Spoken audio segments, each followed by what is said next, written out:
datang bertandang diminta menjamu. Pelbagai juadah semua setuju. Semua etnik berkongsi ilmu, mencapai wawasan Malaysia maju. Pergi Terengganu berjalan-jalan, rumah kawan ada di Kemaman. Salam sejahtera, semoga aman. Nama diberi Muhammad Aiman. Kepercayaan beragama merupakan salah satu hak asasi manusia yang fundamental yang merujuk kepada hak individu untuk memilih, mengamalkan dan menukar agama atau kepercayaan mereka tanpa sebarang paksaan. Di Malaysia, kebebasan ini dijamin oleh Perlembagaan Persekutuan di bawah Artikel 11. Artikel ini memberikan perlindungan kepada setiap individu untuk mengamalkan dan mengamalkan agama pilihan mereka, menjadikan Malaysia sebagai negara yang menghargai kepercayaan dan amalan agama. Namun, penting untuk diingat bahawa kebebasan ini tidak bersifat mutlak dan terdapat batasan tertentu yang perlu dipatuhi.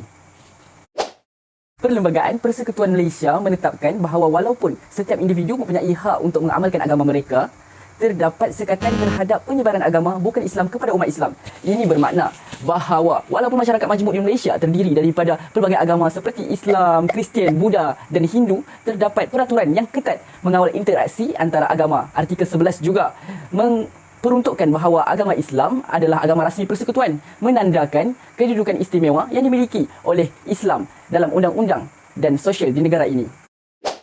Malaysia dikenali sebagai sebuah negara yang kaya dengan kepelbagaian budaya dan etnik. Masyarakat terdiri daripada pelbagai bangsa seperti Melayu, Cina, India maupun lain-lain yang masing-masing membawa identiti dan tradisi tersendiri.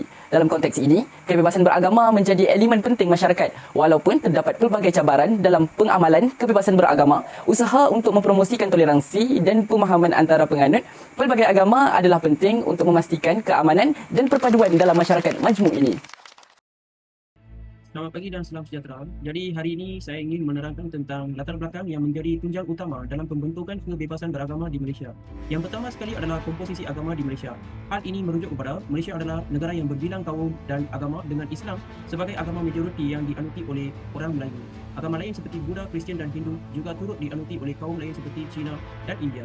Kehidupan beragama yang pelbagai ini menjadi ciri unik Malaysia, namun juga menimbulkan pelbagai cabaran dalam mengurus kebebasan beragama.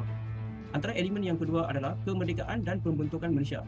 Setelah Malaysia mencapai kemerdekaan pada 31 Ogos 1957, Perlembagaan Persekutuan dibentuk yang mengandungi peruntukan jelas mengenai kebebasan beragama. Perkara 11 dalam perlembagaan ini menjamin kebebasan beragama bagi semua rakyat Malaysia tanpa mengira agama atau kaum.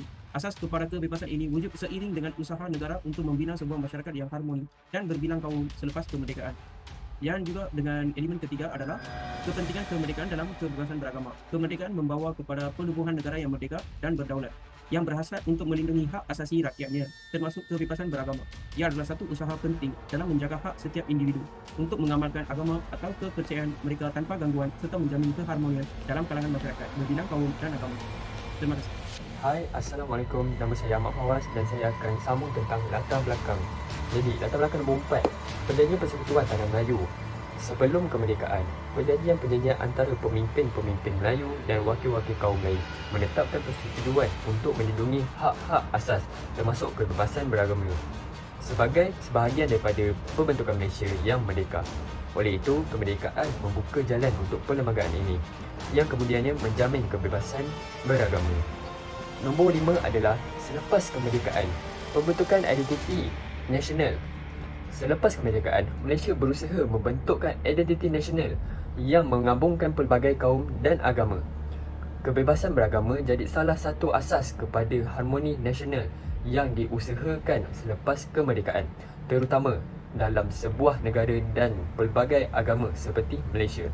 Akhir sekali adalah kemerdekaan dan perubahan sosial. Kemerdekaan juga memberi peluang kepada masyarakat untuk mengembangkan budaya dan agama masing-masing dengan lebih bebas.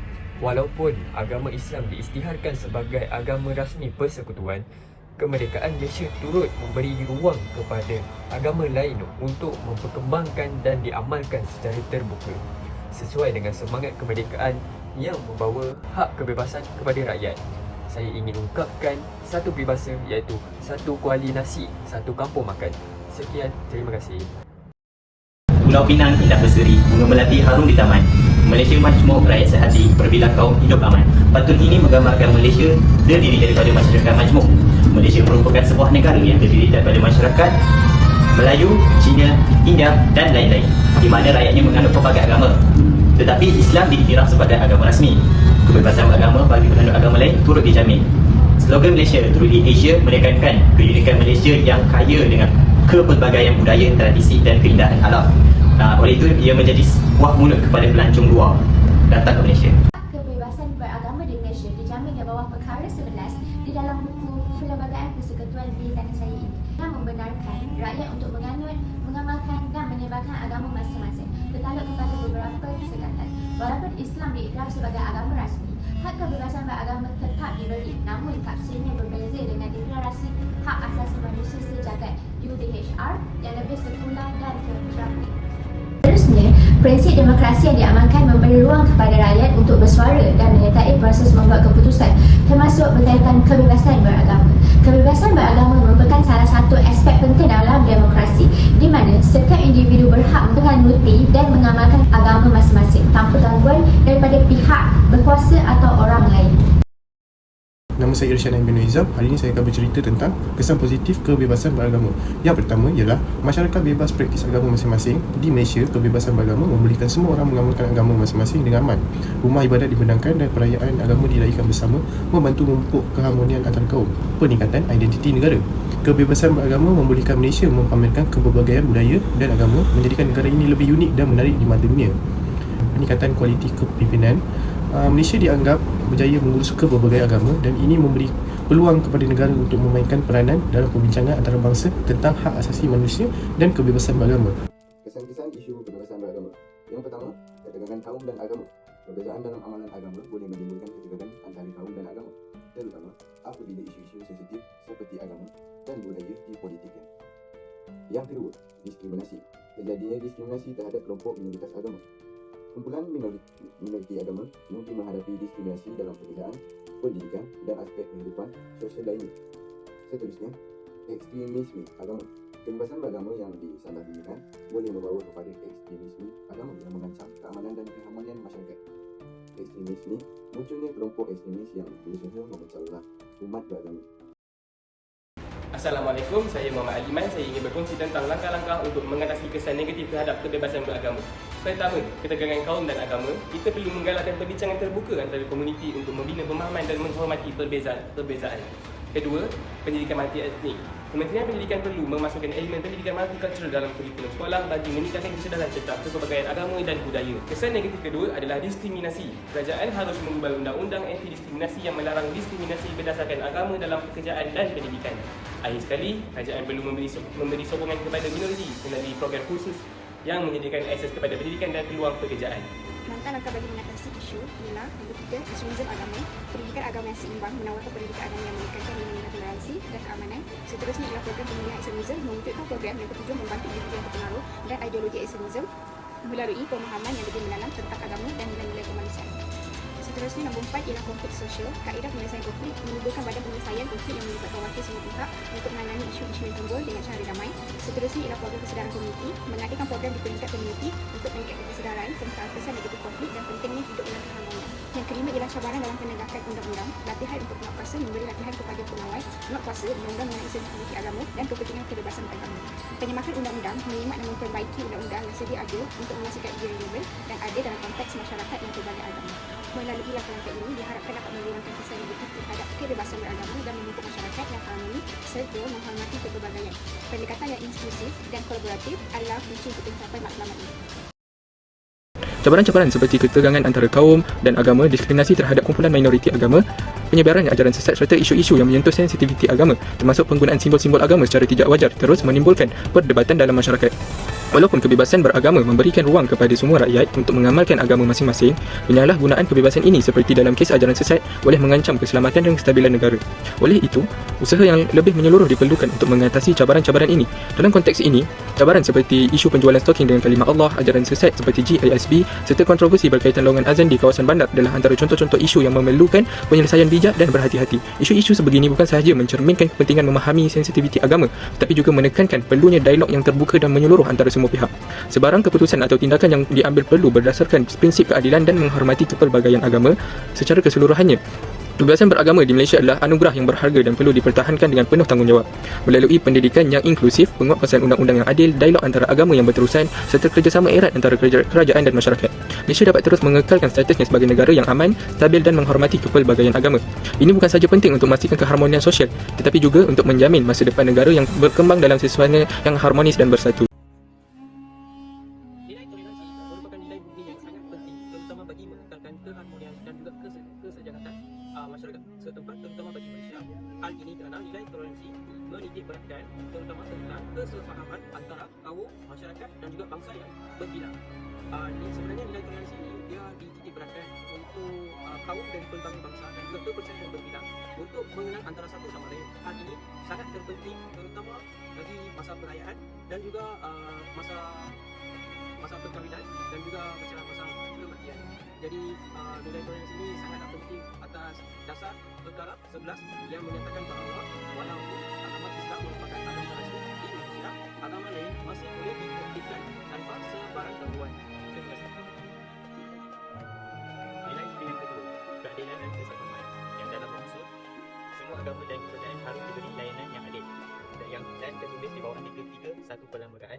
Penganut agama lain tidak boleh dipaksa untuk mengikuti ajaran atau adat agama yang bukan milik mereka. Contoh, pendidikan di sekolah-sekolah kerajaan mana yang Islam harus diwajibkan untuk mengambil ajaran agama Islam, dan yang mana bukan Islam harus mengambil subjek yang berkenaan dengan kepercayaan mereka dan agama mereka. Di Malaysia, agama bukanlah pembesar, melainkan pelangi yang menghias langit persatuan. Dengan menghormati kebebasan beragama, kita telah mewujudkan bahawa masyarakat yang beragam dapat hidup dengan harmoni. Perayaan Hari Kemerdekaan dan Hari Malaysia adalah bukti nyata akan semangat persaudaraan di antara suku, bangsa dan agama, bersatu dalam merayakan kemerdekaan dan beragama. Rakyat Malaysia mengimpikan sebuah negara di mana perbezaan agama tidak menjadi halangan kepada perpaduan. Jadi, masyarakat akan terus hidup dalam keharmonian di mana perpaduan rakyat mengatasi perbezaan agama, bangsa dan budaya. Secara keseluruhan, harapan besar sebagai rakyat Malaysia adalah untuk melihat sebuah negara yang terus mengesahkan kebebasan beragama dalam suasana yang aman, adil dan saling menghormati, di mana semua pihak memainkan peranan mereka dalam menjunjung perpaduan dan keharmonian negara. Bahan dasar dan undang-undang berkaitan kebebasan beragama. Rakyat berharap bahawa undang-undang dan dasar-dasar yang berkaitan dengan kebebasan beragama terus dikukuhkan untuk menjamin hak semua rakyat tanpa mengira latar belakang agama. Undang-undang ini penting untuk memastikan kebebasan beragama dapat dipelihara daripada ancaman diskriminasi atau ekstremisme agama. Harapan ialah kerajaan dan badan pengadvokasi terus memperjuangkan kebebasan beragama dan mengambil tindakan yang tegas terhadap sebarang usaha yang mengancam keharmonian agama, sebagai contoh memperbaiki dasar pendidikan yang mengurangkan pemahaman mendalam tentang pelbagai agama. Seterusnya, harapan mengenai pendidikan tentang kepelbagaian agama di Malaysia. Rakyat Malaysia berharap sistem pendidikan negara dapat mendidik generasi muda tentang kepelbagaian agama dan pentingnya menghormati setiap kepercayaan. Pendidikan inklusif mengenai agama dapat menanam kesedaran dan pengharapan terhadap perbezaan. Harapan yang perlu ditekankan, subjek berkaitan agama, perpaduan dan sejarah kebudayaan perlu diperkenalkan atau dikembangkan untuk memberikan kefahaman mendalam kepada pelajar tentang kepelbagaian agama dan hak beragama. Terdapat beberapa isu yang dapat diberikan pelajaran rakyat Malaysia adalah kebebasan beragama yang dijaminkan oleh kemerdekaan. Malaysia menjaminkan kebebasan beragama dibanding kepada dunia dan 11 perlembagaan persekutuan menetapkan bahawa Islam adalah agama persekutuan, tetapi agama lain bebas diamalkan. Setiap penganut berhak mengamalkan ajaran mereka selagi tidak melanggar undang-undang dan menjejaskan ketenteraman semua. Menghormati kebebasan beragama bukan sekadar hak, tapi tanggungjawab bagi setiap masyarakat untuk menjaga security agama lain. Penggunaan simbol-simbol agama tidak wajar seperti tulis seperti kalimah Allah dapat mencetuskan ketegangan dan mengancam keharmonian masyarakat. Oleh itu, setiap hak haruslah sentiasa peka dan memahami nilai-nilai agama lain sebelum membuat sebarang keputusan. Dengan saling menghormati agama satu sama lain, kita dapat menjaga keharmonian negara kita. Pengajaran yang ketiga ialah berdialog dan berkomunikasi secara terbuka. Perbezaan agama akan membawa kesalahpahaman antara agama lain-lain. Seperti isu di Penang itu longgan azan. Untuk mengelakkan perkara tersebut berlaku lagi, kita haruslah berkomunikasi secara terbuka antara semua agama di Malaysia, iaitu Islam, Buddha, Hindu dan lain-lain. Dengan ini kita dapat mengelakkan hubungan, menyelesaikan masalah dan menghormati agama lain-lain. Pengajaran terakhir adalah penguatkuasaan undang-undang dan agama. Kebebasan beragama tidak bermaksud kebebasan tanpa batas. Ajaran sesat seperti dalam isu GISP menunjukkan bahawa kebebasan beragama perlu disertai dengan penguatkuasaan undang-undang demi menjaga keaslian dan kebenaran agama. Ini penting bagi mengelakkan penyelewengan yang dapat mengakibatkan kerosakan akidah dan keharmonian masyarakat.